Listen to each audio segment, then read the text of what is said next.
Hello बच्चों, आज हम क्लास 12 का unit money and banking start करने जा रहे हैं। इस वीडियो में कंप्लीट मनी को डिस्कस करेंगे। द नेक्स्ट वीडियोज में हम बैंकिंग की बात करेंगे बच्चों। तो सबसे पहला टॉपिक है बार्टर एक्सचेंज। क्या होता है सर बार्टर एक्सचेंज? बच्चों ये एक वस्तु है, मान लो कोई ये दूसरी वस्तु है। जब हम वस्तु के बदले वस्तु का एक्सचेंज करें, मतलब इस गुड्स के बदले किसी दूसरी गुड्स को अगर मैं एक्सचेंज करता हूं किसी के साथ, that system is known as barter system. मतलब सर बार्टर सिस्टम में कॉमोडिटी टू कॉमोडिटी एक्सचेंज होता है, therefore it is also known as commodity to commodity exchange. Here see for commodity. तो बच्चों बार्टर एक्सचेंज एक ऐसा सिस्टम होता है जहां गुड्स के बदले गुड्स को एक्सचेंज किया जाता है, और इसको C2C सिस्टम या एक्सचेंज के नाम से भी जानते हैं। इसकी कुछ लिमिटेशंस होती हैं। लिमिटेशंस का मतलब होता है बच्चों कमियां। अब इसकी क्या क्या कमियां हैं, ड्रॉबैक्स हैं। नंबर 1 बच्चों, इसमें लैक ऑफ डबल कोइंसिडेंस होता है। जैसे मान लो आपको एक कॉमोडिटी चाहिए और किसी दूसरे को दूसरी कॉमोडिटी चाहिए। अब उसके पास वो कॉमोडिटी होनी जरूरी है जो दूसरे वाले व्यक्ति को चाहिए। मतलब आपको ये देखना पड़ेगा आपको क्या चाहिए, फिर ये भी चेक करना पड़ेगा जिसको हम वो गुड्स दे रहे हैं कि उसके पास वो है जो हमें लेना है। तो यहाँ पे डबल कोइंसिडेंस की जरूरत है। मान लो आपको मेरे से ये खरीदना है, बट मेरे को एक सिंपल पेन चाहिए लेकिन आपके पास नहीं है, आपके पास पेंसिल है, तो उस केस में बार्टर एक्सचेंज फॉलो नहीं हो पाएगा। तो इसमें लैक ऑफ डबल कोइंसिडेंस होता है बच्चों। Number 2 lack of common measurement of value. कितने का है ये? वैसे तो बच्चों ये मार्केट में 20 रुपए का आता है। कितने में बताया मैंने? 20 रुपए में। रुपए में बताया, बट मान लो मनी में नहीं बताना। कितने का है ये? तो इसकी कोई कॉमन वैल्यू नहीं है। आप नहीं कह सकते कि सर इसके बदले ये ले लो।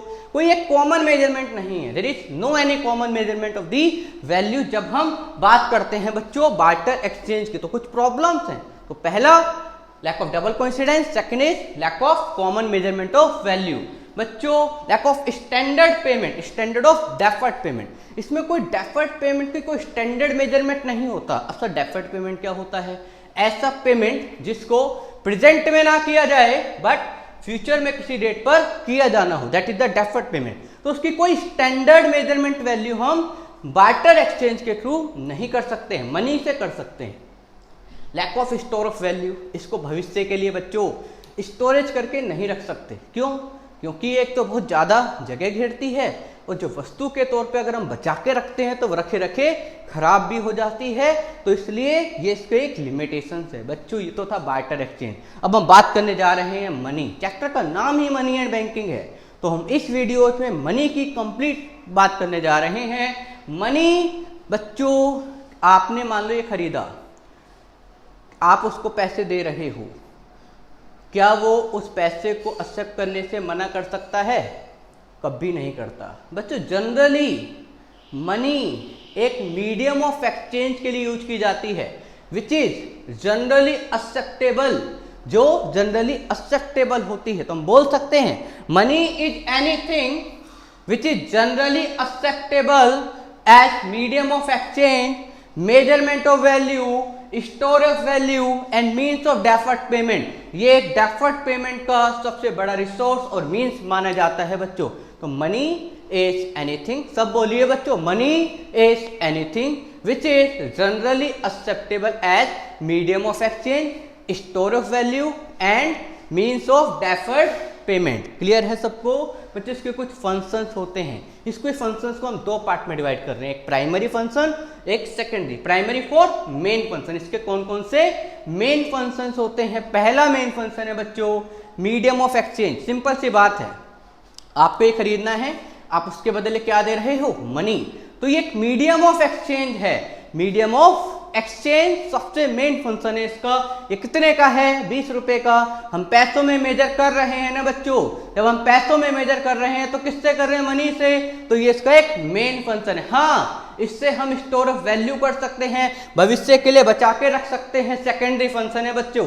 अगर हम डेफर्ड पेमेंट एक स्टैंडर्ड यूनिट डिवाइड कर सकते हैं। फॉर एग्जाम्पल मैंने आपको 1 लाख रुपए दिए at the end of the 2 years मैं आपसे कितना लूंगा, दैट परसेंटेज मैं मनी के तौर पे एक स्टैंडर्ड परसेंटेज मेजर कर सकता हूं, बट गुड्स के तौर पे नहीं की जा सकती है। बच्चों वीडियो पॉज करो और नोट कीजिए, देन हम आगे बढ़ते हैं। मनी सप्लाई, मान लो बच्चों आप और मैं और हम सब ही हैं इस देश में, हमारे पास जितनी भी करेंसी अवेलेबल है हमारे पास, या जितनी भी डिमांड डिपॉजिट कमर्शियल बैंक के पास, डिमांड डिपॉजिट का मतलब होता है सेविंग डिपॉजिट और करंट डिपॉजिट, जितनी भी कमर्शियल बैंक के पास अवेलेबल है हमारी, उसके सम को क्या कहते हैं, मनी सप्लाई। लेकिन वो at a particular point of time पर होना चाहिए। तो बच्चों money supply refers to the stock of money, stock of money in circulation in an economy, stock of money जो कि इकोनॉमी के अंदर सर्कुलेशन में है, मतलब which is held by public at a particular point of time. इसके अंदर दो बातें आती हैं है और plus demand deposit, net demand deposit held bye commercial bank. Demand deposit include saving deposit and current deposit. बच्चों मनी सप्लाई को कैसे पता चलता है सर कि एक इकोनॉमी के अंदर इतना स्टॉक है जो सर्कुलेशन में है? इसके 4 मेजरमेंट्स होते हैं। नंबर 1 M1 होता है C plus DD plus OD। बच्चों यहाँ पे 3 कंपोनेंट को ध्यान से समझना है। C का मतलब होता है currency available with public, public के पास कितनी करेंसी है। DD मतलब demand deposit with commercial bank, demand deposit with commercial bank. OD क्या होता है, other deposit with RBI, other deposit with RBI। लेकिन अदर डिपॉजिट यहाँ पर deposit bye foreign bank and foreign government होती है, मतलब जो डिपॉजिट है वो क्या है, deposit bye foreign bank and foreign government with RBI। RBI के पास जितनी फॉरेन बैंक की और फॉरेन गवर्नमेंट की डिपॉजिट है दैट इज अदर डिपॉजिट। मतलब जो अदर डिपॉजिट होती है ना बच्चों, वो फॉरेन एक्सचेंज होता है, क्योंकि जब उनकी डिपॉजिट होगी तो फॉरेन एक्सचेंज होगा। बच्चों तो इन तीनों को जोड़ते तो M1 आता है, क्लियर है? तो इसको नैरो मनी भी कहते हैं, it is also known as narrow money, क्योंकि नैरो कॉन्सेप्ट होता है। M2 इसके अंदर M1 तो पूरा आता है plus saving deposit with post office. बच्चों पोस्ट ऑफिस के अंदर भी डिपॉजिट्स होती हैं और जब सेविंग अकाउंट्स होते हैं उसमें भी, तो उसमें जो डिपॉजिट हो रही है saving deposit that is post office के अंदर की जाने वाली सेविंग डिपॉजिट को इसमें जोड़ते हैं तो आता है M2। ठीक है बच्चों। M3 में M1 पूरा आता है plus net time deposit with the commercial bank होते हैं, उसके अंदर M1 में अगर हम नेट टाइम डिपॉजिट ऐड करते हैं तो क्या आता है बच्चों, M3। Net time deposit also known as fixed deposit, fixed deposit को इसमें अगर ऐड करेंगे तो आएगा M3, मतलब M1 plus net time deposit with commercial bank, M4 that is last. M3 पूरा आता है इसमें plus total deposit in post office. But बच्चों इसमें एक नेशनल सेविंग सर्टिफिकेट मिलता है, उससे जो डिपॉजिट होती है उसको एक्सक्लूड करना है, एक्सक्लूडिंग NSC,